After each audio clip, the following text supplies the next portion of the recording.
전미예수님, 오늘 연중제 27주일입니다. 성부와 성자와 성령의 이름으로 아멘.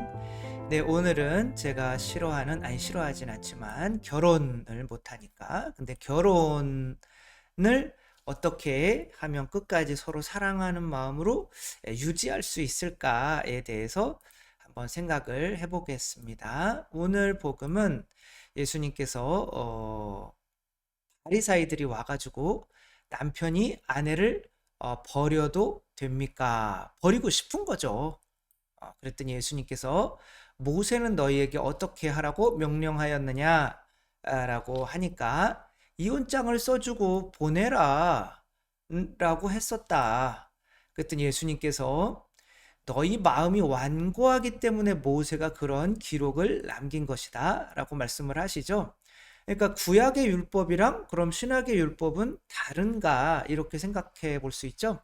다른 게 아니라 구약의 율법도 완전한 거예요. 왜?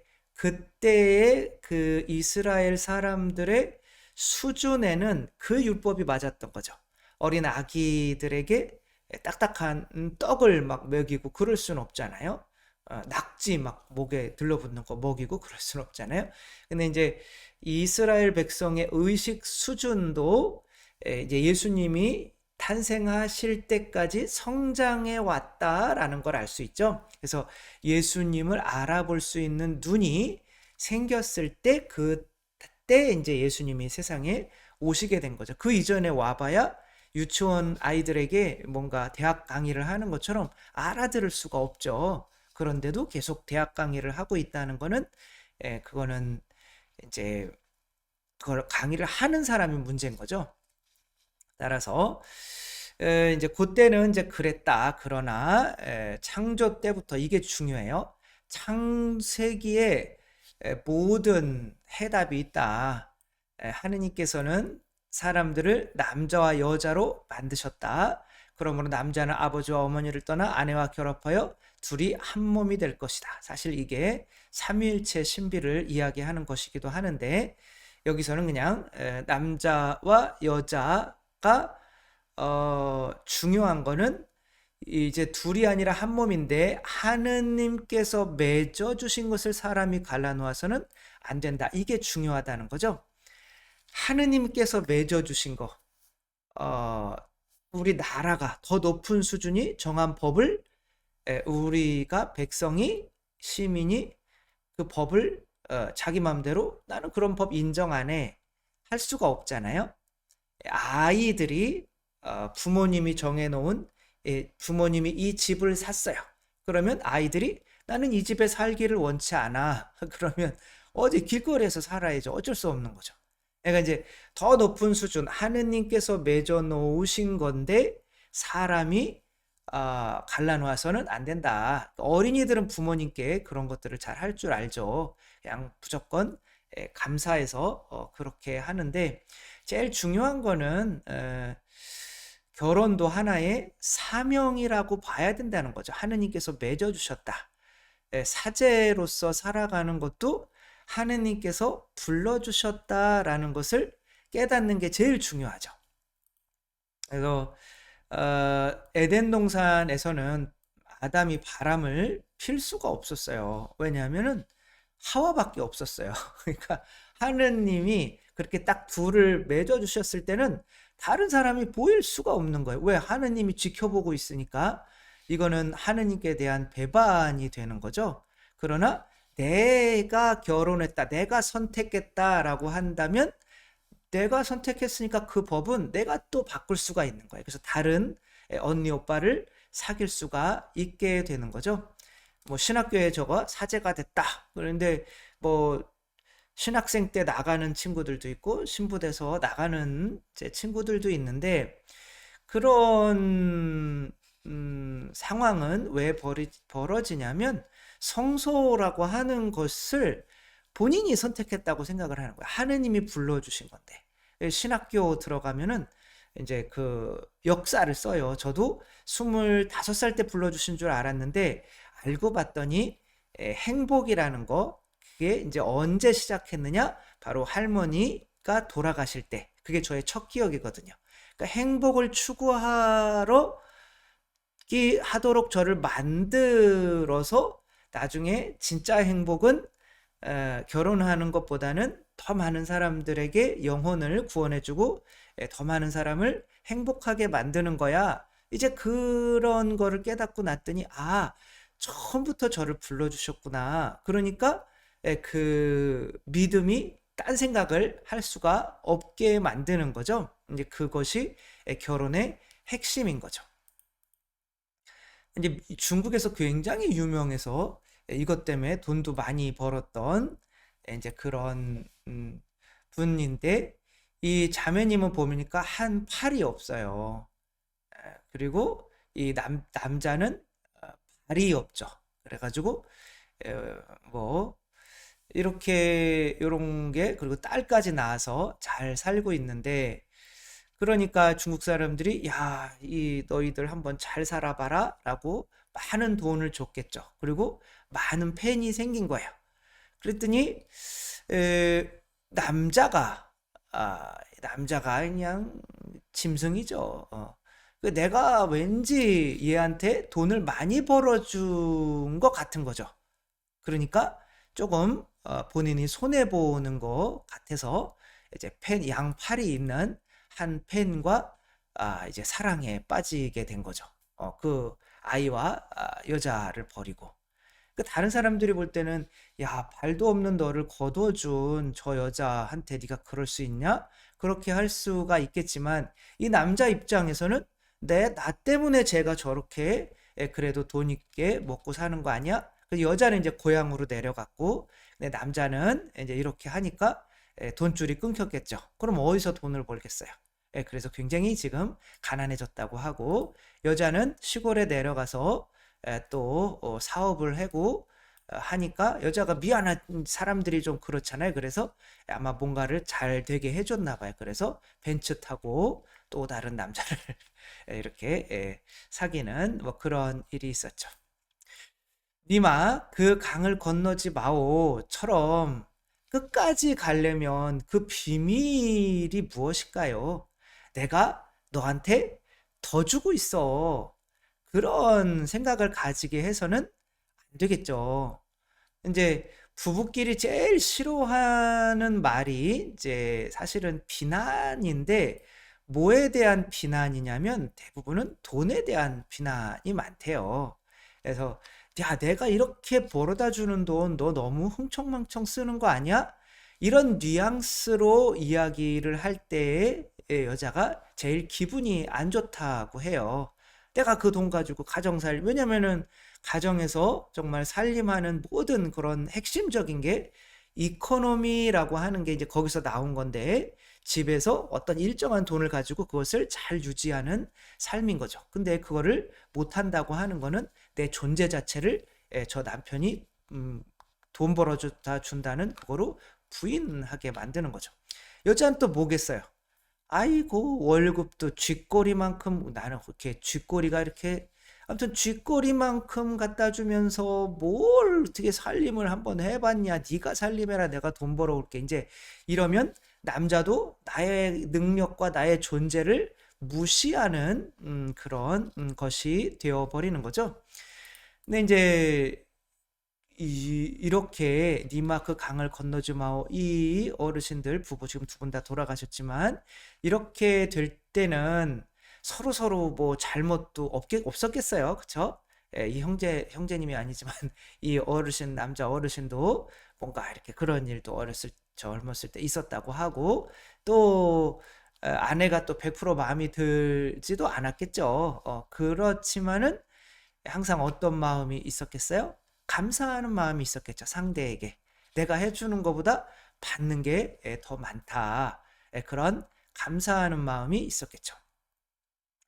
이제 어떤 두 남자가 길을 이제 산을 넘다가, 실제로 뭐 그 누구냐, 무슨 인도의 누구 어떤 분이 이제 하느님을 믿게 된 그 사람이 이제 직접 체험한 건데, 둘이 이제 산을 넘는데 너무 추워서 그러고 있는데 이제 한 사람이 쓰러져 있었던 거죠. 근데 그 사람을 가만히 보니까 이 사람은 약간 그래도 살아 있는 거야. 그래가지고 이제 한 사람은 너 얘 업고 가면 너 힘들어 지쳐 죽는다. 그랬더니 한 사람은 이제 아니다. 그래도 이 사람을 두고 갈 순 없다. 근데 이 사람한테 모든 것을 내어주고 있는데도 이제 나중에 마을 가까이 도착해 보니까 먼저 떠났던 그 사람은 얼어 죽어 있고, 이제 이 사람은 이 내가 메고 있는 이 사람 때문에 그 추위 가운데서도 땀을 흘리고 열을 내고 있었기 때문에 얼어 죽지 않고 살아서 그 힘든 산맥을 넘을 수 있었다라는 내용인 거죠. 그러니까 상대가 내가 아무리 해주는 것 같지만 결국에는 나에게 사실은 이득이 되는 사람이었어 라는 생각을 가지게 된다면은 어, 이제 그 상대에 대해서 어떤 에, 게 되겠죠. 근데 이제 이 그렇게 상대가 나를 상대에 대해서 어떤 화가 나고 하는 그런 이유에 대해서 정말 잘 설명한 EBS의 어떤 이 프로그램이 있더라고요. 남자는 이제 아이들을 잡아다 놓고 평소에는 되게 잘해줘요. 그런데 무언가 잘못했을 때는 따끔하게 이제 훈육을 해요. 심지어 볼기짝도 때리면서 따끔하게 훈육을 하는데 이 엄마는 아이들이 왜 저러는지를 원인을 좀 파악해야 되지 않는가라고 하니까 이 아버지가 내가 이렇게 하는 게 옳은데 아내가 나를 무시하네 짜증나 죽겠네 라고 약간은 위기가 닥친 이 부부인 거죠. 그래서 이 여동생이 아이가 이제 태어난 지 이제 얼마 안 됐을 때 뇌에 무슨 뭐 해가지고 뭐 바이러스가 들어가가지고 뭐 평생을 불구자로 살 수도 있다라는 그런 것 때문에 이제 막 부부가 이 여동생 이 아기를 위해서 뭐 너무 막 신경을 썼던 거죠. 근데 이제 이 남동생은 또 남동생이 아니라 오빠는 그런 거에 대해서 너무 서운한 거예요. 그런데 이제 이 아이가 다행스럽게 이제 치료가 됐어요. 근데 이제 아이는 아이 나름대로 내가 이렇게 힘들게 태어났는데 그리고 태어나자마자 많은 어떤 죽음의 고비를 겪으면서 굉장히 불안한 상태인 거죠. 그러니까 부모님의 어떤 관심을 얘기 동생도 가지고 싶고 오빠도 가지고 싶고 그런 거예요. 근데 이제 오빠가 부모님이 너를 어떻게 생각하는 것 같아? 라고 그랬더니 부모님이 가만히 고민하더니 아무것도 아닌 아들이라고 이야기를 해요. 나는 아무것도 아니구나 엄마 아빠한테. 얼마나 관심을 받고 싶어요. 사랑을 받고 싶어요. 근데 너무 경쟁을 하게 된 거죠. 그러니까 이 동생은 이 오빠를 막 핥히고 깨물고 그러면은 이 오빠는 그게 관심 받을 수 있는 기회잖아요. 그래서 아버지한테 와가지고 아빠 제가 나 깨물었어, 나 핥혔어 그러면은 이제 이 아빠는 어머 그래? 뭐 그렇게 돼야 되는데 관심도 없이 아내를 보면서 여보 뭐 이렇게 봐봐 내가 이게 훈육을 안 하니까 애들이 이 모양이지 뭐 이러는 거죠. 그리고 이제 이 딸을 갖다 놓고 훈육을 하는 거예요. 너 오빠 물면 돼 안 돼?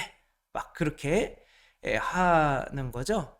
이제 그런 상황에서 이제 서로 아이들도 문제고 부부 관계도 문제고 생기는 거예요. 왜 이제 뭐 아내에게도 뭐가 있겠지만 남편이 왜 이렇게 됐는지를 한번 살펴보는 거죠. 아내가 자기가 그렇게 단호하게 훈육할 때, 왜 그래? 좀 타이르면서 하자라고 할 때 굉장히 기분이 안 좋은 거죠. 그래서 내가 옳고 저 아내는 달라. 그리고 그게 이제 머리에서 하는 판단인 거죠. 머리는 판단하는 거죠. 이제 가슴에 손을 얹고 그때의 어떤 느꼈던 감정을 한번 찾아보라고 해요. 근데 그때 느꼈던 감정은 외로움과 고통스러움이었어요. 나는 외롭고 고통스러운 거예요. 아내가 그러는 게 아내를 판단하게 되는 게 사실은 이 가슴에서 시작한다. 내 감정이 사실은 외롭고 이 집안에서 발붙일 데가 없는 것 같고 아내마저 나를 알아주지 않으니까 나는 외롭고 고통스러운 거죠. 근데 그 원인이 이제 아내와 애들 탓이라고 머리가 이렇게 하고 있는 거죠. 근데 그 외롭고 고통스러운 원인을 먼저 뿌리가 문제면은 위에가 다 썩잖아요. 그러니까 위에만 해결한다고 해서 원인이 원래 그러면 해결이 안 되겠죠. 그 원인은 뭐냐면 이제 배로 내려가요. 그래서 배를 이렇게 만져보면서 그 외롭고 그렇게 고통스러운 감정을 느끼는 그게 내가 어떤 욕구가 채워지지 않아서 그런 것 같냐라고 했더니 존재감, 중요하게 여겨짐, 내가 중요하게 여겨지지 않는 것 같다. 이 아들이랑 똑같은 거죠. 아무것도 아닌 것 같아요. 내가 부모님한테. 근데 아빠도 똑같이 내가 아무것도 아닌 사람으로 여겨지는 게 내가 정말 귀중하고 소중하고 인정받고 싶었던 거죠. 그래서 그 두 번째 뽑은 카드가 이해. 나는 정말 존재감 있고 소중한 중요한 존재고 나는 이해받고 싶었다. 근데 그게 욕구인데 그런 이해받고 싶은 욕구가 존중받고 싶은 욕구가 있는데 그렇게 존중받지 않을 때의 감정은 뭐예요? 외롭고 고통스러운 거예요. 그 외롭고 고통스러운 그 이유를 이 머리는 판단으로 다른 사람의 탓을 하게 되는 거죠. 그래서 창세기로 올라가는 거야. 창세기. 너 왜 그랬어? 그랬더니 아니 당신이 만들어준 저 여자 때문에 그랬잖아요. 그러니까 그렇게 판단을 하는데 내가 왜 그 부끄럽고 두려운 감정이 생겼는지 그리고 그 욕구가 무엇이었는지 그 선악과를 내가 뱀인 거죠. 뱀이 이 뱃속에서 사는 거죠. 욕구인 거죠. 그 뱀의 말을 따를 수밖에 없는 상황이 됐던 게 문제인 거죠. 이제 그런 것을 이제 아니까 내가 원래 이랬었구나 이렇게 눈물을 흘려요. 근데 그 원인은 뭐였냐면은 똑같았어요. 자기 형이 장애인이었어요. 그랬더니 부모님의 모든 관심은 그 형에게로 갔고 또 돈이 부족하고 그러니까 서로 부부싸움을 하면서 하루하루가 이혼 위기, 이혼을 진짜 했는지는 모르겠지만 그런 상태에서 자기는 버려진 것 같았던 거죠. 그러니까 부모님에게 사랑받지 못하는 그 마음이 이 뱃속 깊이 있는데 그래서 나는 머리로는 잘 키우고 싶어요. 그러나 내가 이렇게 이게 옳고 그름이 머리잖아요. 그렇게 하는 게 옳아라는 이 머리는 감정에서 나오는 거거든요. 그러니까 내 감정이 뒤틀려 버리면 이제 그 판단을 이렇게 너는 옳지 않아 훈육으로 나가게 되는 거죠. 그리고 아내에 대한 불만으로 나가게 되는 거죠. 그리고 그 감정이 외롭고 고통스러운 감정이 어디에서 나오는 거예요? 내가 존중받고 싶었던 그 어렸을 때 채워지지 않았던 이 뱃속의 욕구에서 나오는 거죠. 그러면 내가 다른 남편과 아이에게 이런 방법으로 대화하세요. 이렇게 하세요. 그런 건 의미가 있어요, 없어요? 있기는 하겠지만 거의 없는 거죠. 문제는 내가 그렇게 하게 되는 근본적인 욕구가 문제인 거죠. 그래서 이 사람들의 어떤 수준이 있는 건데 사람들은 이 머리만 바꾸려고 한다. 말할 땐 이렇게 말하고 저렇게 말하고 대화법을 하는데 그거는 사실 가슴에서는 내 감정이라고 하는 것이 머리가 그렇게 판단하도록 만든 게 내 감정이 내가 외롭지 않았으면 그런 판단을 하지 않았을 거잖아요. 근데 그 감정이라고 하는 거는 내 욕구에서 뱃속에 있는 오래된 욕구에서 나온 거죠. 그 욕구는 내 자아가 너무 커져 있는 상태인 거죠. 내 자아가 너무 커져 있는 상태는 왜 자아가 커져 있어요? 왜냐하면 뱀을 섬기는 존재가 됐기 때문에. 그러니까 태초에 하느님께서 맺어 주신 거지 너의 배의 그 외로움을 채우기 위해서 네가 그 사람을 선택한 것이 아니야 라는 거를 깨닫는 게 중요하다는 거죠. 그래서 아담과 하와도 어, 이제 뭐예요? 선악과를 따 먹고 나서 하느님께서 너 왜 그랬어? 라고 할 때 이제 뭐라고 그래요? 머리로만 생각하는 거죠. 왜 그랬어? 라고 하는 거는 내가 하느님을 섬기지 않고 뱀을 섬겼습니다. 내 자아를, 내 욕구만을 섬겼습니다. 그래가지고 지금 이렇게 됐습니다. 라고 했어야 옳은 거죠. 어. 근데 뱀도 얘기하네요. 너 왜 그랬어? 그랬더니 아니 이 여자 때문에 당신이 만들어준 이 여자 때문에 그 머리로 판단하는 거죠. 이거 옳고 그른 거를. 또 여자는 아니 이 뱀 때문에 그랬어요. 근데 이제 뱀 때문에 그런 게 맞는 거죠. 그 뱀이 문제인 거죠. 그 뱀까지 갔어 가야 되는 거죠. 그러니까 이 뱀까지 와서 가죽 옷을 입혀줬을까요? 어쨌거나 아, 어, 이 안에 있는 어떤 채워지지 않은 욕구를 해결하는 게 중요하죠. 그럼 이 채워지지 않은 욕구를 어떻게 해결할 수 있을까요? 아이들은 어, 그냥 자기 안에 있는 모든 욕구를 채울 수 있는 유일한 방법이 부모라고 생각을 해요. 그러니까 아이들은 아는 거죠. 어렸을 때 저도 뭐 가난하고 전기도 안 들어오고 뭐 그랬지만 가난한 줄을 몰랐어요. 그렇게 가난하다고 느낀 적이 없어요. 물론 이제 뭐 고등학교 오고 이제 머리가 커졌을 땐 그랬지만 진짜 가난했을 때는 그 가난함을 그렇게 느끼지 못했어요. 왜냐하면은 누가 계셨기 때문에 부모님이 계셨기 때문에. 그 아이에게는 부모님만 있으면은 모든 그 욕구가 다 해결돼요. 근데 그 부모님이 뭘 주시냐면은 사명을 주세요. 네가 군불 떼라. 네가 학교 가라. 근데 이제 그런 어떤 사명이 이제 부모님이 나에게 주시는 사명이 욕구도 하나의 사명이잖아요. 네가 따먹어라, 네가 가져라, 네가 하느님처럼 되라. 이 욕구라는 것 자체를 없애는 거죠. 그 의무가 내 부모가 준 의무가. 그러니까 하느님이 맺어주신 것을 사람이 갈라놓아서는 안 돼. 하느님이 맺어줬다면 그거는 의무라는 거예요. 그러니까 하느님이 나에게 맺어주신 이 의무가 너 사제가 되라. 이 의무가 나에게 올라오는 뭐 신자들이 나한테 뒤에서 욕을 하든지 다른 어떤 무언가가 어려움이 닥치든지 그거는 감정이잖아요. 근데 그런 더 욕구, 나는 하느님의 뜻을 사제가 되라는 뜻을 따라야 돼. 이 의무가 그런 감정을 다 누르기 때문에 이 상황에서 옳고 그름을 판단하지 않고 내가 나에게 맡겨진 사람들과 함께 잘 지내게 만든다는 거죠. 그러니까 결국에는 사명이라는 거. 하느님께서 나에게 맡겨주신 사명. 이분들은 미국에서 이제 100세를 맞으셨는데 79년 동안 한 번도 싸운 적이 없대요. 근데 이제 한 번도 싸운 적이 없는 이유는 이 처음에 결혼을 할 때 매일 밤마다 자기 전에 뽀뽀를 하고 자자. 그걸 이제 의무가 된 거예요. 자기 전에 뽀뽀하는 게. 그러려면은 서로 막 이렇게 서로 안 좋은 감정이 있었을 때 어떻게 안 생기겠어요? 안 좋은 감정이 있었을 때 이제 저녁에 뭐가 생각나는 거예요.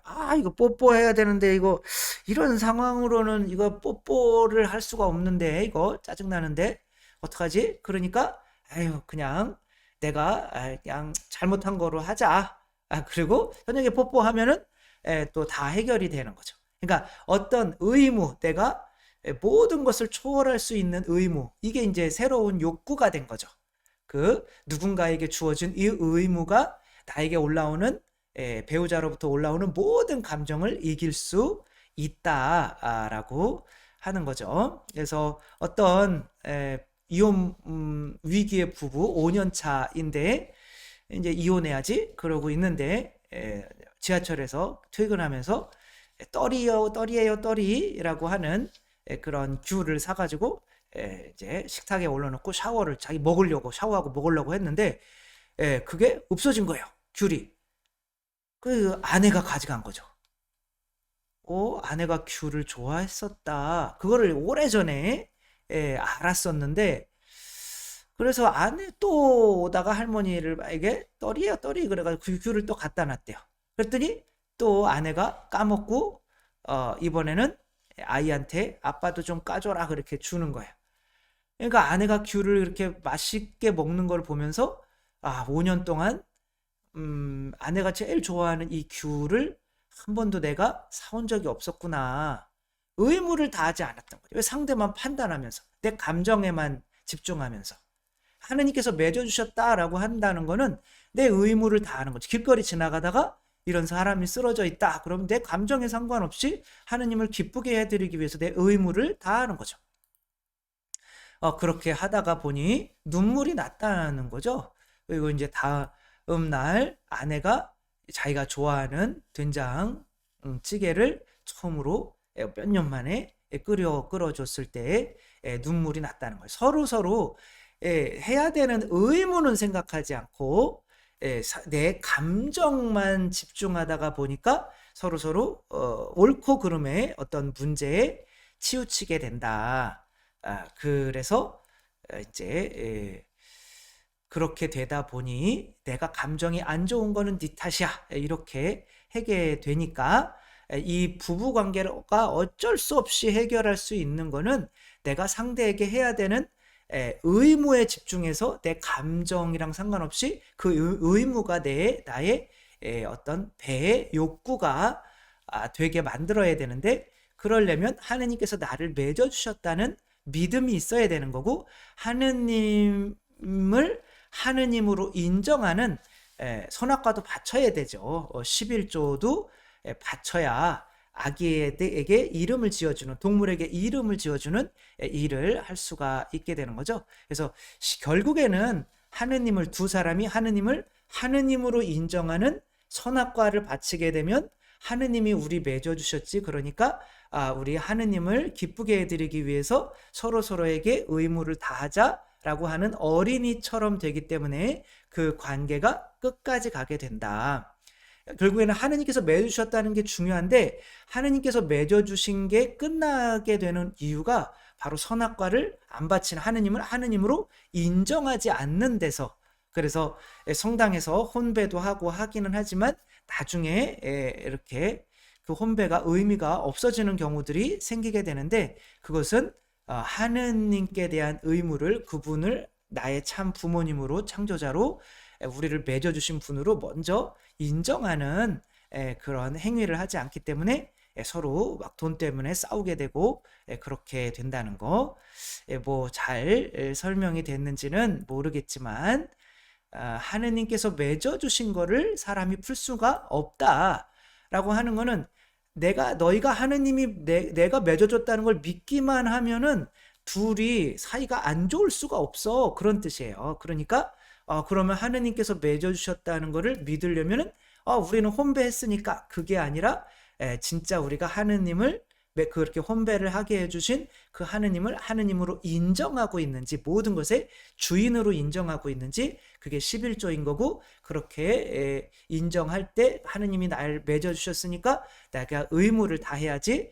아내가 무슨 뭐를 짜증나는 잔소리를 많이 하든지, 남편이 어디 술집에 가서 맨날 늦게 오든지, 나는 하느님을 기쁘게 해드리기 위해서 이런 감정과 상관없이 나의 의무를 충실히 할래 라고 하게 되려면, 그냥 단순하게 하느님이 맺어주셨다는 것만이 중요한 게 아니라 그분이 진짜 나의 참 주인이시라는 고백하는 11조를 우리 부부가 함께 하느님으로 봉헌하는 그 일이 굉장히 중요하다. 결론은 11조가 부부관계에 미치는 영향은 상당하다라고 하는 것을 함께 생각해 보았습니다. 그래서 여러분, 모든 부부분들이 더 이렇게 성숙해 가며, 또 그 니마크 강을 건너지 마오 하는 그런 것처럼, 아니면 100세가 되신 그런 부부처럼 점점 더 사랑하시고 하는 그런 부부관계가 되셨으면 좋겠습니다.